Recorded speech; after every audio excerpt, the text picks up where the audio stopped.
Halo anak-anak, kita jumpa lagi dalam video pembelajaran kita hari ini.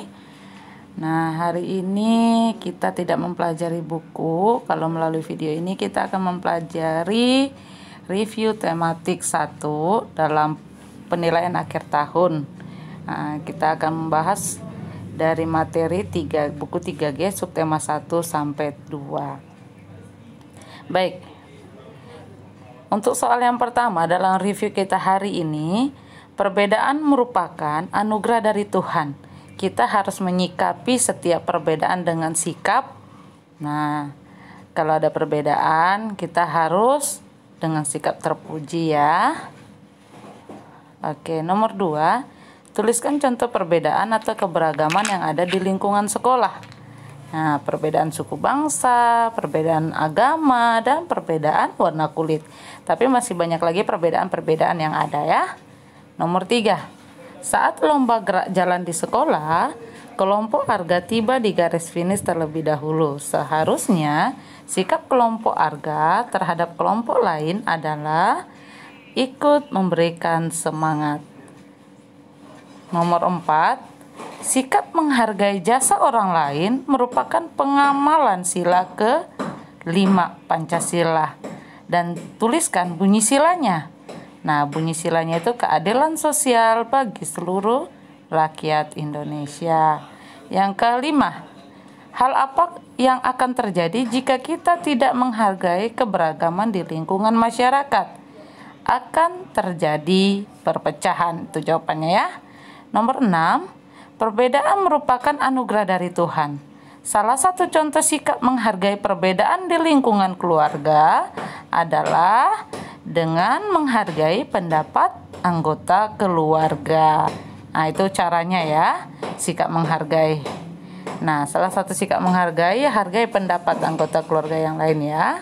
Nomor 7, Anggun suka sirup rasa melon, sedangkan Rista suka sirup rasa jeruk. Mereka tidak mempermasalahkan minuman kesukaan masing-masing. Hal itu bertujuan untuk menjaga kerukunan. Oke, kita masuk ke nomor 8. Kebiasaan yang berbeda-beda yang dimiliki oleh setiap orang disebut keberagaman. Ya. Nomor 9, teknologi pangan adalah penerapan ilmu pengetahuan untuk mengolah bahan pangan. Nomor 10, tuliskan dan jelaskan 3 kebutuhan dasar yang dimiliki setiap manusia. Nah, kebutuhan dasar manusia itu ada 3, yaitu pangan, sandang, dan papan. Kalau pangan itu kebutuhan akan makanan, sandang akan pakaian, papan akan rumah. Jadi ini 3 kebutuhan pokok manusia ya. Oke, nomor 11, jelaskan 3 manfaat dari teknologi pangan. Nah, kita akan melihat manfaat dari teknologi pangan.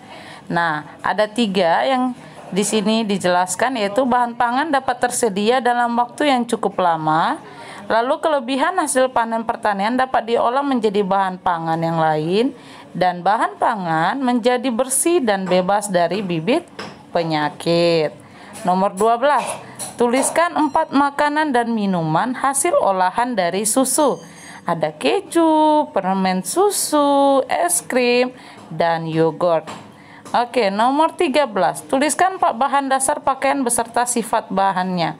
Nah, ada katun, wool, sutra, dan plastik. Nah, kalau katun itu sifat bahannya dingin, sejuk, dan menyerap keringat. Tapi kalau wool, sifat bahannya itu seratnya tebal dan mampu menghangatkan tubuh. Kalau sutra, sifat bahannya halus dan mengkilat. Kalau plastik, sifat bahannya kedap air. Ini ya. Nomor 14, tuliskan perbedaan pembuatan pakaian secara tradisional dan modern. Tradisional itu membuat pakaiannya itu dengan menggunakan alat tradisional. Kalau modern dengan menggunakan mesin. Oke, next, nomor 15.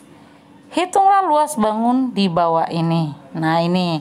Kalau ini anak-anak hitung ya, kotaknya ada berapa buah. Kalau dia setengah ditambah setengah itu dihitung 1 kotak. Oke? Menjadi 13 kotak. Kalau gambar yang ini, ayo dihitung.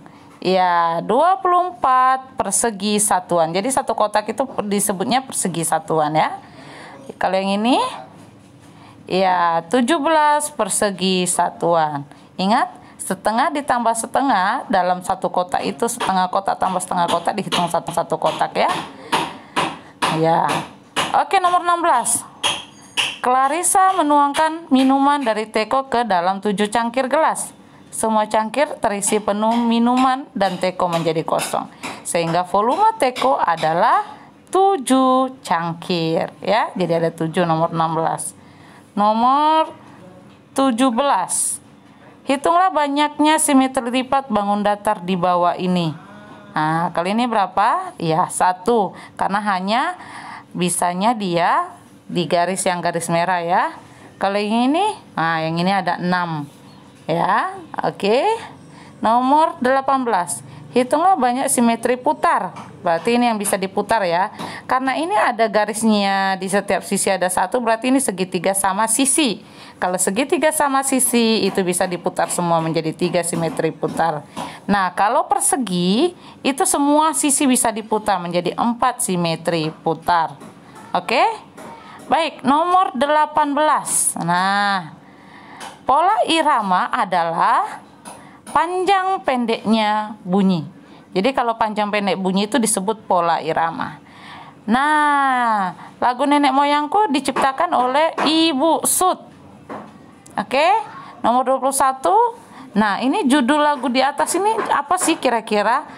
Ini ada di buku ya, yaitu ini lagunya judulnya Nenek Moyangku.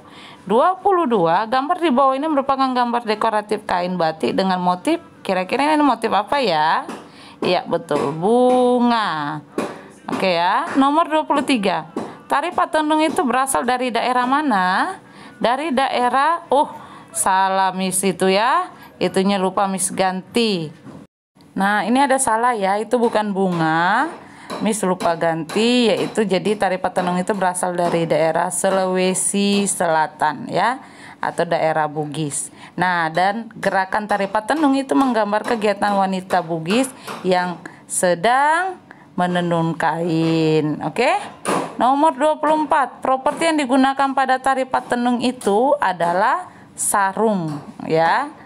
25, latihan meluncur di air dapat dilakukan dengan menggunakan papan luncur. 26, teknik paling dasar pada olahraga renang itu adalah menahan napas di dalam air dan mengambang di permukaan air. 27, jelaskan 4 langkah melakukan gerakan luncur. Nah, ini anak-anak bisa lihat 4 ini ya. Berdiri membelakangi dinding kolam, luruskan kedua lengan ke depan, letakkan salah satu kaki pada dinding kolam, dan ambil napas sedalam-dalamnya. 28, ketika melakukan gerakan meluncur, kaki akan titik-titik dari kolam, mendorong. Oke. Nah, mau selesai nih. 29.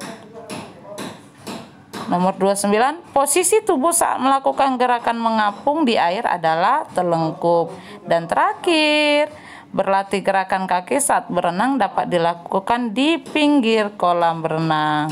Oke, review selesai kita sampai di sini. Selamat belajar untuk anak-anak dan sampai jumpa dalam video review selanjutnya. Bye.